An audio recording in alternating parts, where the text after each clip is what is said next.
আমার মাজার ব্যথার জন্য আজকে আমরা যাচ্ছি ডাক্তারের কাছে। তো অনেকদিন আগে আমরা অ্যাপয়েন্টমেন্ট নিয়ে রেখেছিলাম। তো প্রথমেই আমরা ফেরি করে চলে যাচ্ছি রিকশাতে। রিকশা থেকে আমরা ট্রেন ধরবো হাওড়ার।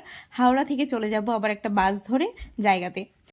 দেখুন গঙ্গাটা কত সুন্দর লাগছে। এরপরে আমরা উঠে পড়লাম ট্রেনে। তারপরে আমরা চলে আসলাম হাওড়াতে। দেখুন হাওড়া ব্রিজটা কি সুন্দর লাগে দেখতে। দিনের বেলায় যেমন না সুন্দর লাগে, রাতে আরো বেশি সুন্দর লাগে। আমরা চলে আসলাম হাওড়া মন্দিরতলার এই যে রিমুভ পেইন ক্লিনিকে। গিয়ে দেখি মোটামুটি 60 জন বসে আছে। তারপরে আমার লাইন। তো ডাক্তার প্রথমে দেখলো, দেখে এমআরআই দিল। আমরা আবার চলে আসলাম এমআরআই করতে। তো আমি সব মেটালের জিনিসগুলো খুলে ফেললাম। আর এমআরআই করে বেরিয়ে আমার অবস্থাটা দেখুন, শরীরটা খুব খারাপ করে গিয়েছিল। আর আমাদের সেই সন্ধ্যাবেলায় টাইম দেওয়া আছে, ওই জন্য দুপুরবেলা একটু হালকা করে খাওয়া দাওয়া করে নিলাম। গিয়ে আবার ওখানে বসে থাকতে হবে, না হলে আরও লেট হয়ে যাবে। তো খাওয়া দাওয়া করে নিয়ে ওখানে গেলাম। আমার ট্রিটমেন্ট হলো।